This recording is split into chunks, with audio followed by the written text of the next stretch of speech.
Welcome to another episode of Four Guys Talking About AI. I'm here with my good friends, Greg Sterling, Neil Polachek, and John Gerard. Hey, guys. Hey, Andy. Got a lot of interesting stories happening this week. Let's dig right in. A lot of growth, as always, with AI. Amazon put another $4 billion into Anthropic, which is Claude on the consumer side. Amazon launched their own LLMs, and we'll talk a little bit about that. Large language models. That's their own language model that you can interact with and use AI. ChatGPT hit 300 million customers this week, which is a big wow number. So we'll talk a little bit about that. AI companions, really interesting story. There's a church that created an AI Jesus that just about threw everybody for a loop, and a lot of conflicting opinions about what happened with that. And then we'll dig into AI agents, what's happening in this space. This is kind of the next wave of what's going on with AI and what are agents. We'll talk a little bit about how Perplexity is doing this. And then we'll jump into a real world example where John will walk us through how you can create a game using AI, using these agents. So let's start off from the top here, talking about growth. Amazon put another $4 billion into Anthropic and also simultaneously launched their own large language models. Greg, you wanna lead off and talk a little bit about that? Sure. So the New York Times had its DealBook conference this week, and they had a bunch of luminaries there. Bezos was there, Sundar Pichai, Sam Altman from OpenAI, and a bunch of other people talking about current issues, the state of the world, and their own particular technologies. And Altman said that they had hit 300 million weekly active users of ChatGPT, which is almost the entirety of the U.S. adult well, it's more than the U.S. adult population. They've got users around the world, of course, but it's a big number. And that number, just to give you some perspective on the growth, that number is up from about 200 million in August. And so that's a big leap in a short period of time. And their target is to reach 1 billion users in 2025, which would be significant growth, but seemingly not out of the realm of possibility now, given what they seem to be on it, which is an accelerating growth curve. In terms of Amazon and Anthropic, so Amazon was trying to figure out its place in this large language model world and had been investing in its own technology. And for a time, it looked, however, like they weren't getting their act together, and they were going to instead rely on Anthropic as their kind of back end in the same way that Microsoft has sort of done that with OpenAI. But then sort of in a surprise, they showed up this week with a bunch of different, AI models that seem to be pretty well received. I mean, I'm not able to evaluate them technically, but I've seen some people writing about them, and they seem to be pretty affordable and pretty effective so far. So that was a little bit of a surprise and pretty interesting. And what it means is that the sort of foundation models competitive world is getting bigger. You've got X, Twitter, you've got OpenAI, of course, you've got Mistral in France, you've got Claude, you've got and now Amazon, and I may be leaving out one or two. So there's a bunch of people out there. NVIDIA has their own as well. Yes, and NVIDIA, yes, and there's probably a couple other folks that we neglected to mention. So there's going to be a lot of models to choose from, and it raises this question about, is this going to be some commoditized business eventually, and that the value creation sits on top of that? Yeah. Well, it also is pointing out what's interesting about it is it's now that the basics are understood about how LLMs are created. It actually turns out that it's technically not all that difficult. It's just very expensive, right? So if you know the basic recipe and you have a few $1 billion, you can put it together pretty easily, right? Like, that's the way to think about it. Well, Elon Musk seemingly did that in a very quick, accelerated time frame. Yeah, which is, I think, one of the reasons we shouldn't be surprised if Walmart comes out with one in the next month or 2 or 3 or whatever. You get the right kind of talent that's done this elsewhere, add some billions, and you too can have your own LLM. You say that, John, because in some research Greg and I did, we'll talk about it another time in a deeper fashion, but we did ask consumers about kind of organizations that they would trust building these agents for them. And we actually threw Walmart in there, and they actually scored pretty high, relatively speaking. Sure, the technology companies were way out in front, but I think you're spot on that Walmart could easily get into this, and probably is working on it as we sit here and speak. And the question ends up being, though, is that, do people care who creates the core LLM, or is it the packaging and the agent that sits on top of it that matters more? It's sort of like, do I care if my chip was Intel or AMD back in the day? No, Not too no. much. I mean, ChatGPT is the brand right now for AI. They own the brand. But interestingly, from our early small business survey to a Q3 small business survey, which were two slightly different populations, so take it with a grain of salt. Claude was way, way behind. There was nobody using Claude, and in Q3, Claude had come up, which illustrates the sort of their greater visibility, greater awareness around Claude, and so it's not inconceivable. That, and then I forgot to mention Google, of course. I left out Google as a foundational Who's not? model. Yeah, exactly, with Gemini. So I think that people, it depends on whether you're talking about the enterprise or you're talking about an end user. A lot of these companies that are incorporating these foundational models into their own, like Booking.com, I just got a solicitation to download their app and get the new AI travel planning assistant. That's going to be a Booking.com branded thing. As a consumer, I won't care what's behind it, but they don't have their own LLM, right? And having our own LLM is not going to mean anything unless you're a super technical developer, data scientist type, and really can make these sort of nuanced distinctions between the capabilities of these models. So it's really going to be who's the brand in front of it, and what can it do, and does it solve a problem for me, and how much does it cost? With the exception possibly of ChatGPT and one or two others that have a kind of existing consumer brand. And Apple, yeah. I mean, they're slow to the game here, but you can see that they're not only branding it, but they're threading it right into the OS in a very competitive way, even though ChatGPT is the current large language model behind it. Yeah. And they definitely are doing their own LLMs as well.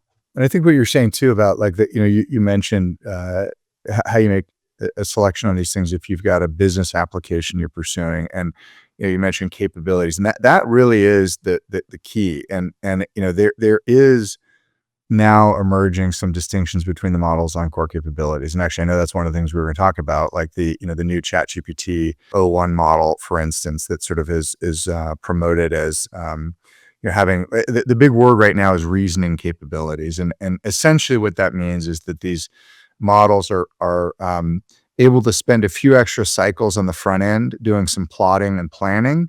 And I'm not actually even sure what the technicalities of that are, except that I think that it's writing its own instructions for multi-step puzzle solving or problem solving, and then going back and executing them. So the old way of doing this was, let me just sort of predict what the right answer might be based on everything I've seen on the web. And the new way is, let me give myself an instruction on the 10 steps to answer this question. And then I will go through and answer each of those questions, I as the AI, and that's how I'll solve this problem. And that's coming out now, and is an emerging capability that's really, really, really crazy.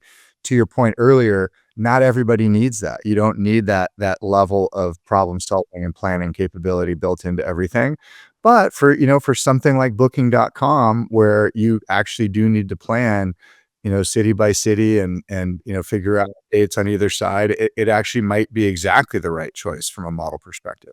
And comb through my photos and see what I like to do already, and have that be a personalized kind of response for me. Well, and the personalization, I mean, one of the things that people have been talking about for years and years and years is personalization, and how you have to have personalization, blah, blah, blah. I think the potential for really highly personalized experiences is much, much greater, obviously, because of these context windows and remembering and combining that with whatever data they have on you and your trip history and all of that stuff. So it's really interesting. That's where Apple and Google have the biggest advantage. They've got the most on any of us. Claude just created a new thing where you can link your Google Docs directly to give it more context, which is a big deal. We just talked even at the beginning of this, before we were getting going here, about Spotify's new year in review, where they have a Notebook LM podcast, hyper personalized, two people talking about your music listening for the year. Great example of that. Can't wait to Yeah. listen to it. Yeah. Yeah, exactly. All right, so let's move on to the next topic of AI companions. This has been kind of a common theme in our discussions. Neil, you brought this up a while ago about how, with an aging society that we live in, how AI can be this companion and a really interesting use case there.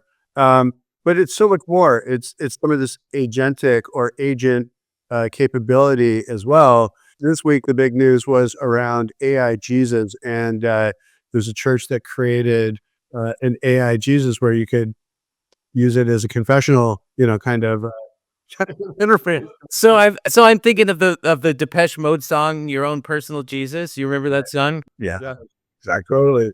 Well, it's that time of year when people are very much in need of companionship. I don't know if it's going to happen this year that these things are going to roll out and be successful, but I got to believe in years coming that these things are going to get better and better. And I go back to the conversation we had a while ago. I think about my mom as she got older, hearing got harder. She really got isolated, and if she could have had something that was conversing with her on a daily basis, she might have stuck around a bit longer, but the isolation really got to her. And I think about that was a physical limitation. There are plenty of people who are isolated for a whole host of other reasons, economic reasons, where they live, all sorts of reasons. And I think that there's going to be a really interesting opportunity for these tools and these machines and whatever else you want to call them to improve people's quality of life. Yeah. And there are probably a bunch of risks to that too. But the loneliness right now, that's a real risk too that our society overall has to face. And so I think about it a lot at this time of year and what that will look like a few years down.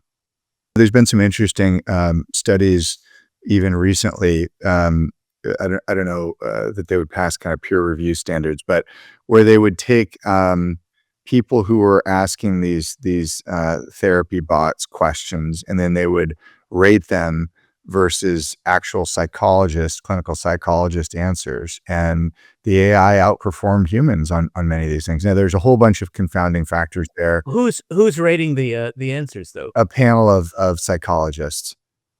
So Based on what the recommended appropriate what the response. appropriate therapeutic Yeah, response yeah. would be. Yeah. One of the confounding variables in that was, I think they said, they'd asked the psychologist to volunteer their time to, there's a bunch of caveats and asterisks on it, but it does point to this idea that there is some real, something going on there underneath the hood, that's meaningful. And, to your point, providing real human-like responses and interactions. In the survey work we did, Greg, recently, I think it was 71% of our respondents said that they believe that a machine could be as good, if not better, than a human. In a virtual coaching context. Virtual coaching context. Yeah. So, we're seeing evidence of machines being on par, if not better, in a lot of places. Well, and there are other examples of that where, for example, they took different kinds of human-created art, paintings that were real paintings, and they compared them to AI-created paintings that were sort of comparable, and people liked the paintings that the AI had done as much or better. And there was also one of those comparisons done with poetry where people liked the AI poetry better than the human-created poetry. So at Thanksgiving, I want to jump on that for a second. So at Thanksgiving, we're with a photographer. He's a photojournalist, shoots for the New York Times, San Francisco Chronicle. And he says to us, these things are not shooting photos anymore because there's so much AI going on in these cameras that it is not a photograph. It is composition of stuff that was out there, but it's enriched by AI. It's no longer, and that was kind of mind blowing to me that he said it's not a photograph anymore. It's an augmented composition of something you saw. To which I responded when Neil and I talked about this earlier. Photoshop has been around for a long time. People have been modifying photos and doctoring photos for a long time. This exists on a different level of, you know, They have order of magnitude. pretty soon. But people have been manipulating images for a long time with software. It's automated before you even see the real photo. Well, oddly, it's like it's pre-mixed. No wonder I look so much better in recent years in my photo. Yeah, you're looking younger and younger. Crazy. There's all this de-aging technology that's being used in the movies now, AI de-aging. It's like people will be doing that kind of thing to their photos. There'll be undoubtedly like a few years from now, or not even a few years from now, there'll be a de-aging function that you can just play with and make yourself look better. Yeah. Yeah, and I think this does, it begs the question. I mean, we already know that the social mechanisms that we have built into us can be hijacked. That's what social media has done, unfortunately.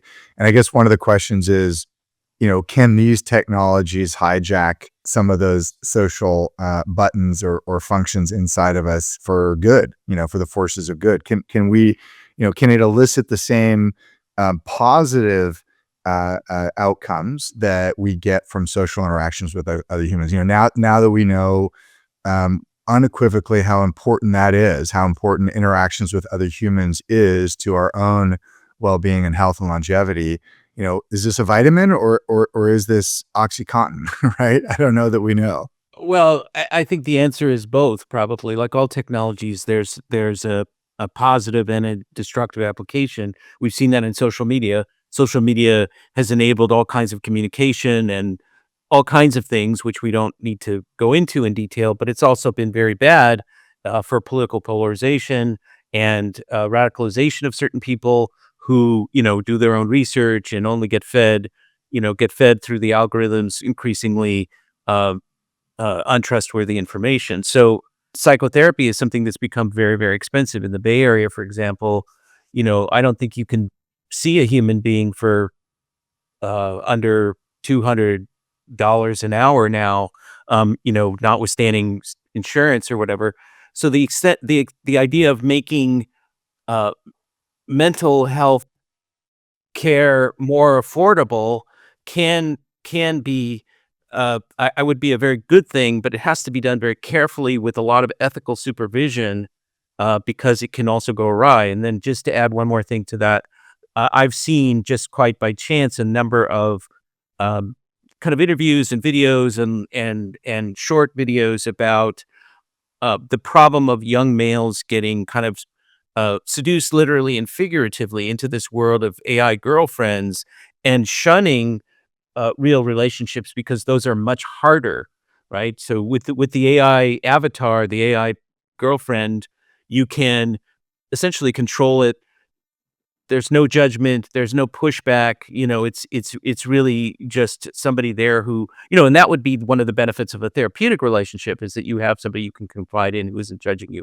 But by the same token, that may just be so much more appealing to certain people who don't want to do the work or don't want to get into conflict with other, don't want to expose themselves to rejection. So that's really a danger that this technology on the one hand opens up many possibilities and can overcome loneliness and isolation, but it can also exacerbate it depending upon the well-being of the individual and the use case.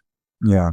And I think this is also the case, coming back to the AI Jesus, where especially if people are custom creating these to exploit certain vulnerabilities, they become dangerous and have the likelihood of being very successful because they're exploiting those certain vulnerabilities. So, in that AI girlfriend world, I'm not really sure how that all works, but I'm guessing that part of the prompt that is developed by the people who, push those products is it should be very agreeable and very docile and always and never, disagree and whatever. So I'll give you a personal example. So there was an application that came out a couple of years ago or a year ago called Blush. It was presented as an AI dating practice, and I downloaded it to check it out to see what it was.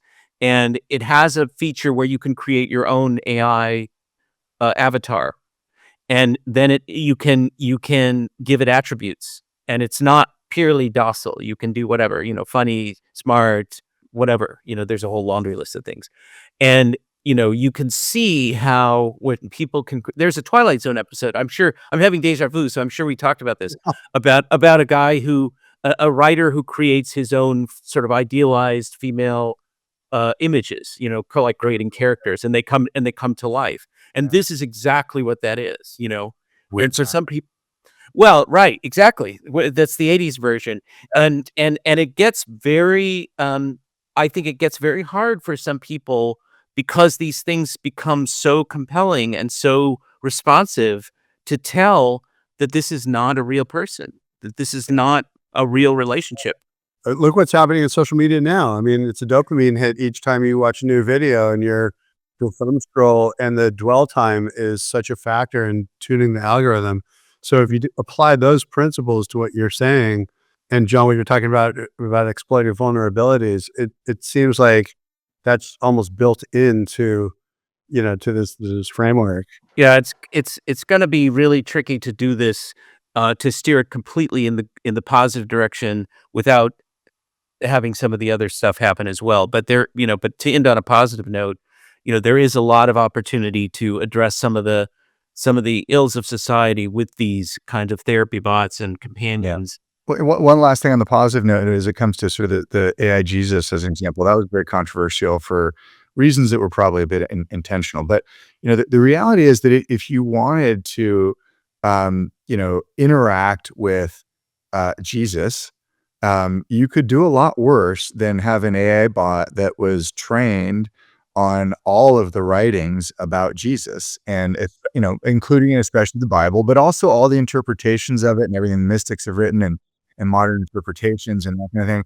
Like there is a very real sense in which you can sort of think of AI as enabling us to have these conversations with either historical teachers or ancient historical wisdom traditions in very, very interesting. Well, that would be very interesting. That would be very interesting. As to save a ton of money on the salaries they pay the rabbis. Yeah. Well, and actually the Jewish tradition is a great example because it's so steeped in text and interpretation and weaving and connecting wisdom and stories. And, I mean, AI rabbi, like that's got a ring to it. Ought to be out there. Has somebody moving that? Do the search. Yeah. All right. Yeah, rabbi AI, rabbi. Rab AI. Exactly. It's like Apple Intelligence right there. Yeah. One thing, as we're talking about this, one thing that's kind of in the back of my mind is what becomes the interface for all of this, right? We were talking about Walmart or Booking.com as the entry point, for an aging community. Does AARP have their own sort of like, front end to AIRP.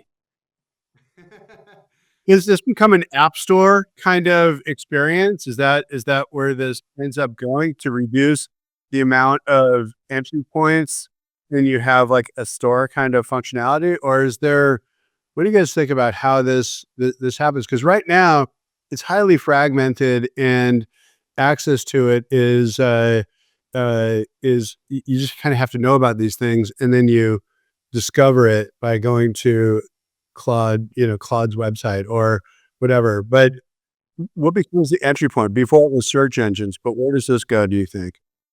I think that becomes a real problem because there's already so much AI powered software. There's just no way to keep track of it. Every day there's a new market map or Lumascape equivalent that has 10 more companies on it. And it's going so fast. So I think discovery is a real problem. And, some of that will be managed if they are apps, some of that will be managed by the App Store, but you'll, just like everything today, you'll have to hear about it or read about it or word of mouth or something. Yeah, there is an AI competitor to Capterra, which uses AI to do a better job of evaluating software. But there's no sort of centralized place that I foresee, unless you want to say search or using an AI site itself to say, hey, I'm looking for tools that do these things. Show me all the providers. It's going to continue to be a problem. And when you think about agentic AI, so agents that are now acting on behalf of your request, that fragments it even further, and it's highly customized. And maybe this is a good segue into John. You wanna run this? Yeah.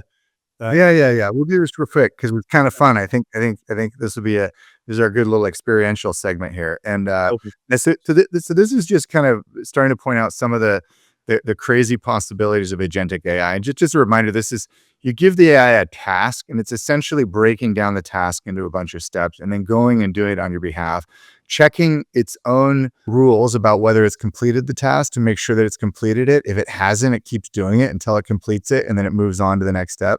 And the most obvious place where this is where this is really becoming wild and interesting is here in coding, in the land of coding. So I just created a little bit at the beginning of a prompt here. So you guys are going to help me here. We're going to create a playable game for us in a web browser and then run it and let me play it. The game should use the mouse and or arrow keys and spacebar, and the game should be, and you guys tell me what you want. So you can choose a board game, simple board game, or you can choose any sort of a video game that's very simple that you can think of. What do you want to have here? Make it the game like Centipede, or yeah, let's do that.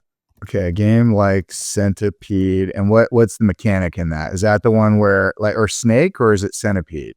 It's Centipede. It's got the arrows to go left, right, up, and down, and then you got the space bar to take shots. Okay, and then space bar to shoot at. To shoot at let's say What do you shoot at? To shoot at the enemies or whatever? Yeah. Okay, let's do that. Okay. So here's the way that this works. So control a ship at the bottom of the screen. All right. So on the right side, you'll see it's actually opened up kind of a mini IDE, and it is going ahead and starting to build this for us. So this is one of the very interesting things about it. Of course, it's fascinating to watch this actually get built out, and you can see some of the language there. This is clearly, it's got enemy in there, check for collisions, collision reactions, game over, all okay. So, and then there There it is. That's amazing. So I'm going to go ahead and let me see okay, I'm using the arrow keys. I'm going to use a space bar. That's totally amazing. Is that what you're Someone and I died. Game over. Was that about right? was it? Yes. It's totally amazing. To kind of give you a sense. Now, if we go back over here, here's the code for it all. This is all straight up HTML, actually, which is interesting. I don't know what the languages that they used here, but of course I could then take this and edit it if I wanted to. Or I can also make the edits all here and say change the colors of the centipede or add a head to the centipede, and it would do all that for me as well. So that's just a little teaser. Just through prompts, not through prompts. Like no coding necessary. Like add an actual centipede head to the front. And let's just see, modify the game. Now this is perhaps one of the only real issues here, is that until these are a little bit more purpose built for coding, it has to rewrite the whole module, even though it's actually only making a few edits inside it. And that's just a limitation of the way that the LLMs approach this. But usually when you're doing this kind of thing, the code blocks you're working with are small enough that it ends up being not too terribly complicated. But there it is. It's a little covered up. But there is. What's that? Lost its tail. It did. I don't know if it. Oh, I got the head. I think that. Yeah. So okay. So a few things didn't go quite as planned here. But it really makes you think, and this is for another conversation. It really makes you think about what is the future of coding. Yeah. If Google is already using 25% of Google's code is coming through AI now, and you can do more and more and more with prompts. Yeah. Now, that was a month ago. Who knows what it is today? Yeah, now it's 99%. Let me add one last bake your brain moment, and then I know we need to probably wrap up, which is now just imagine that you have another Claude agent sitting on top, and you say to that agent, please create prompts for 30 interesting web-based games. We're using the arrow keys and space bar and mouse, and go build all of them and let me play them. And now it spawns 30 of those and creates 30 games for you to choose from. And that's what the future of agentic AI starts to look like. And then you add on top of that, go find me the most popular ones that are in the App Store and go pull Go those. do those, or go publish these 30 to a website, measure which ones get the most traffic, and then iterate on those, and then measure which ones of those get the most traffic, et cetera, et cetera. And you had it asked it to add sound in and all that stuff, right? Absolutely. Yeah. Sound. Yeah. Anything you want. So anyway, there's the little show and tell for the week. Yeah, just fun. There's Yeah. Phil. Thing. It's really interesting. We use Claude for applications like that to create on the business side, to create ROI calculators or these kinds of things, to just be able to show the value by entering a few fields, and it either works or it doesn't financially as a sales tool, for example. It's another interesting way to do that. And then you apply that to voice, right? So voice is your front end, and you ask it a question and it's going to go fetch information. You can have the voice AI be a front end to an inventory database. Do we have it in stock? Yeah, exactly. Exactly. There's all kinds of scenarios like, where can I buy this particular thing near me, for under X price? I mean, it really changes the nature of the search experience over time.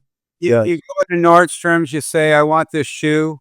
You speak into something, it looks to see if they have the inventory or not. Instead of the person walking back there, coming out with 16 boxes and Or you do that at home before you go to the store. Yeah. well, you let them try shoes on generally, but not always. I don't try any shoes on before I buy them. I buy all my shoes over the internet. I never try them on. From there. And they all fit. They all fit. I give them to my wife if they don't fit. That's how that gets them.